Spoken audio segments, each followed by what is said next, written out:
नमस्कार मित्रांनो, श्री स्वामी समर्थ. जर तुम्ही श्रावणामध्ये शिवलीलामृत पारायणाचा विचार करत असाल तर हा व्हिडिओ तुमच्यासाठीच आहे मित्रांनो. पवित्र श्रावण महिना सुरू होताच भगवान शिवाचा प्रत्येक भक्त उत्साही होतो किंवा मला श्रावणात महादेवाची विशेष कृपा कशी मिळू शकेल, आपल्या घरातील नकारात्मक ऊर्जेपासून मुक्त कसे व्हावे याबद्दल आपण सर्वजणच विचार करतो. काही जण श्रावणातले उपवास करतात, काही लोक सोमवारी भगवान शिवाची पूजा करतात. पण आपल्या संस्कृतीत एक असा ग्रंथ आहे की तो वाचल्यानंतर आपल्या घरात महादेवाचे आसन बांधले जाते, आगमन होते. असे मानले जाते की ते शिवलीलामृत आहेत. पण अनेक भक्तांच्या मनात प्रश्न आहे, शिवलीलामृताचे योग्य पठण कसे करावे, ते एका दिवसात पूर्ण करावे की नाही. 7 दिवसात वाचण्यासाठी काही नियम आहेत आणि सर्वात महत्त्वाचे म्हणजे हे वाचनानंतर भक्तांना कोणते अद्भुत आणि आध्यात्मिक अनुभव येऊ शकतात. शिवलीलामृताच्या पठणाची संपूर्ण पद्धत, संपूर्ण माहिती आपण साध्या भाषेत आणि त्याचे वैभव किंवा व्हिडिओद्वारे समजून घेऊ. पण आपण सर्वप्रथम शिवलीलामृत म्हणजे नेमके काय हे समजून घेऊया. शिवलीलामृत हा भगवान सदाशिव यांच्या अथांग कृपेचा अमृत मानला जाणारा ग्रंथ आहे. जेव्हा एखादा भक्त आपल्या हातात ग्रंथ घेतो तेव्हा तो महादेवाच्या अधिक जवळ येतो, अशी भगवान शिवांच्या अनेक भक्तांची ठाम श्रद्धा असते. शिवाय श्रावण महिन्यात शिवलीलामृत वाचून मनातील व्यथित नकारात्मक विचार नष्ट होतात.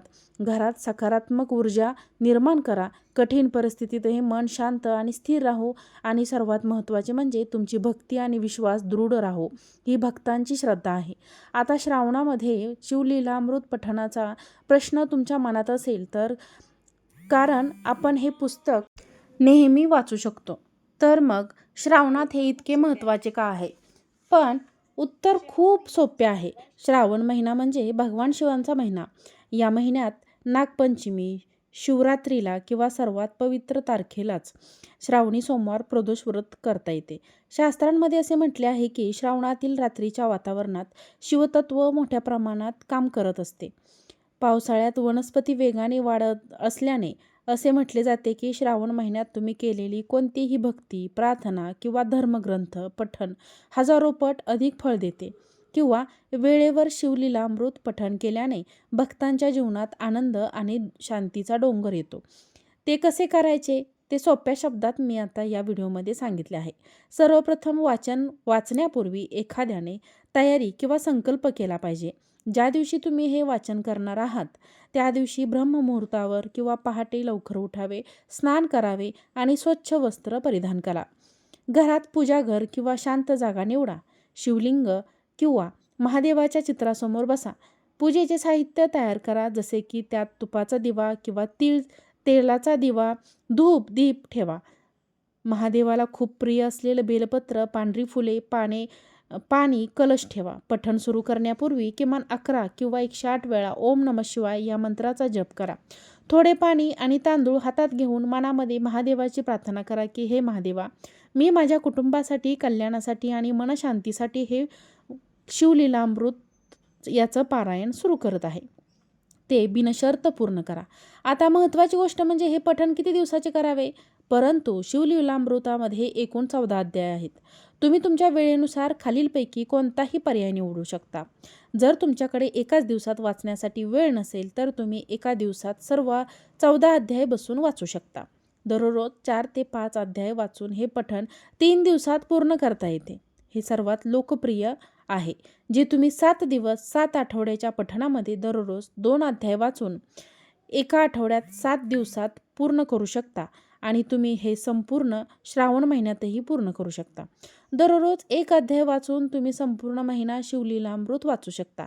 महत्त्वाची गोष्ट म्हणजे महादेवाला त्याच्या खऱ्या श्रद्धेवर नियमांपेक्षा जास्त प्रेम आहे. म्हणूनच घाईघाईने वाचण्याऐवजी तुम्ही प्रत्येक ओळीचा अर्थ समजून घेऊन शिवलीलामृत मनापासून वाचली पाहिजे. आणि ही शिवलीला मनापासून वाचली पाहिजे. खरं तर आध्यात्मिकता ही भावनेची बाब आहे. प्रत्येकाचा अनुभव वेगळा असू शकतो, परंतु शिवभक्तांनी शतकानुशतके जे अनुभवले आहे ती 3 मुख्य रूपांमध्ये प्रकट होते. जसे की ज्यांच्या मनात सतत भीती असते, त्यांची अस्वस्थता किंवा नैराश्याची भावना असते. ज्यांना शिवलीलामृत वाचल्यानंतर वाटते की त्यांची चिंता आणि भीती वाफेसारखी उडून गेली आहे, त्यांनी ज्यांनी अथांग शांती अनुभवली आहे. दुसरे म्हणजे अनेक भक्तांचा असा विश्वास देखील आहे की जेव्हा दररोज भांडणे किंवा क्लेश, वादविवाद होतात, अशा घरात पठण सुरू होते, तेव्हा अचानक शांतता आणि प्रेमाचे वातावरण तयार होते. घरातून नकारात्मक ऊर्जा देखील बाहेर येते. इतकेच नाही तर काही लोकांच्या जीवनात मोठे संकट आले होते, परंतु महादेवाने त्यांना आधार दिला. कठीण परिस्थितीतही कोणाचा तरी पाठिंबा सामायिक करणे हा महादेवांच्या अनुभवासारखा आहे. माझा महादेव माझ्यासोबत आहे, त्यामुळे आपल्यात आत्मविश्वास निर्माण होतो. अनेक भक्त म्हणतात की त्यांनी आयुष्यातील जुने आजार, पैशांच्या समस्या किंवा कौटुंबिक समस्यांमधून मार्ग शोधला आहे. पण वाचताना मित्रांनो, एक गोष्ट नेहमी लक्षात ठेवा. कोणत्याही चमत्काराची अपेक्षा करू नका, कारण भक्तीमध्ये कोणतेही वर्तन नसते. प्रेम आपल्या हातात घ्या. तुम्ही जे मागणार नाही ते सर्व महादेवाला तुम्हाला नक्की देतील. तर मग प्रभूला प्रसन्न करणे खरोखरच कठीण आहे का?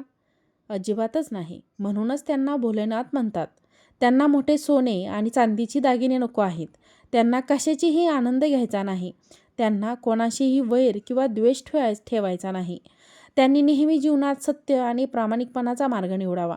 आपल्या सभोवतालच्या भुकेल्यांना अन्न द्यावे, प्राण्यांवर प्रेम करावे, काम करताना नमस्कार करताना ओम नमः शिवाय मंत्राचा जप करत राहावे.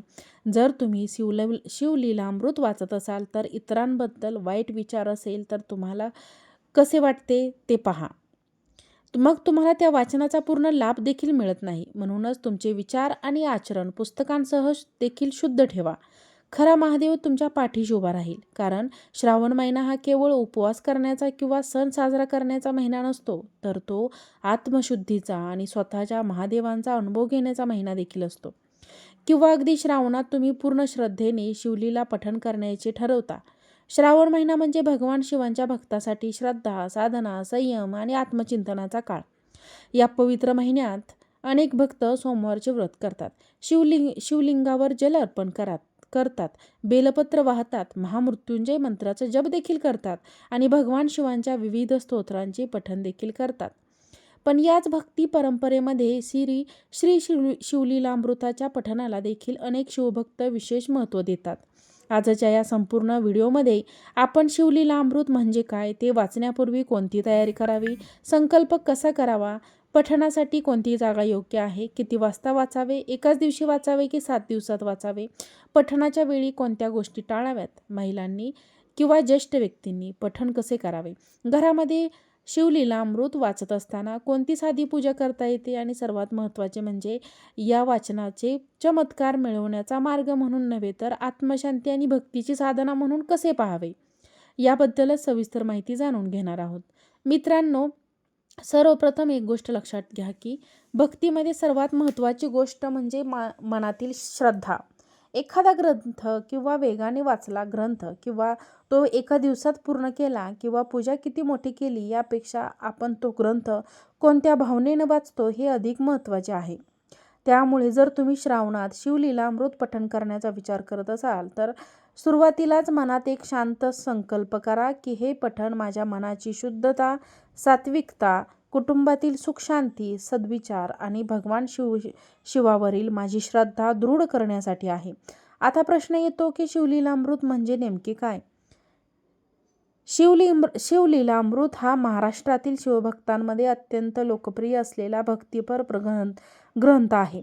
त्यामध्ये भगवान शिवांच्या लीलांचे, भक्तीचे आणि अध्यात्माचे, शिवतत्वांशी संबंधित कथांचे वर्णन भक्तिभावाने केलेले आढळते. अनेक कुटुंबामध्ये हा ग्रंथ श्रद्धेने वाचला जातो.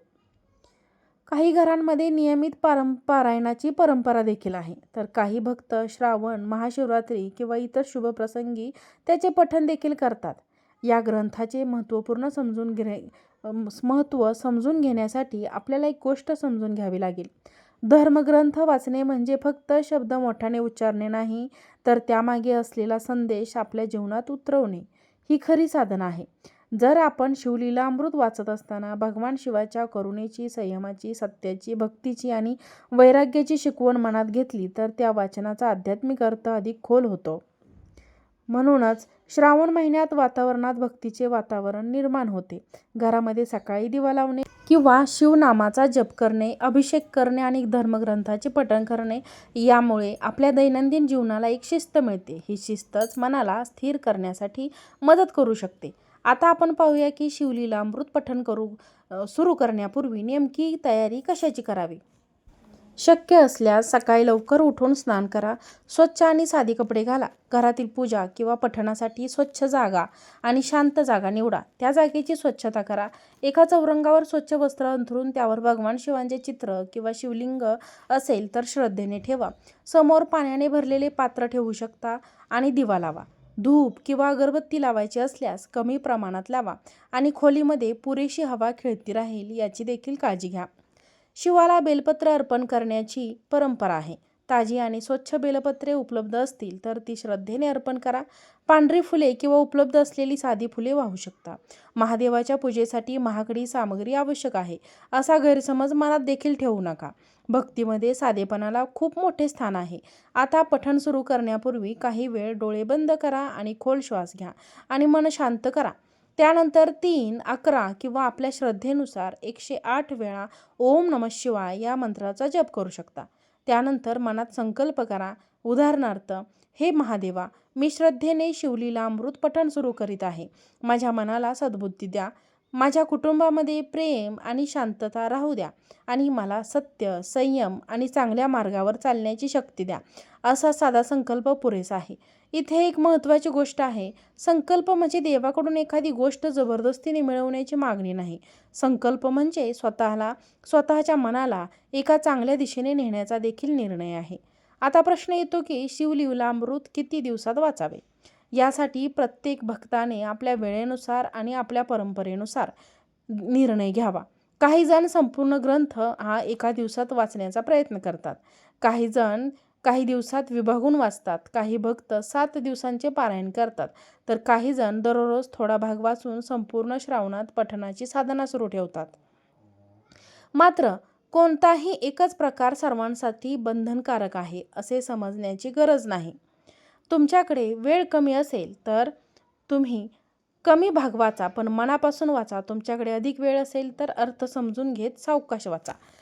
व्हिडिओ आवडला असेल तर व्हिडिओला लाईक करा, चॅनलला सबस्क्राईब करा आणि हा व्हिडिओ जास्तीत जास्त लोकांना शेअर देखील करा.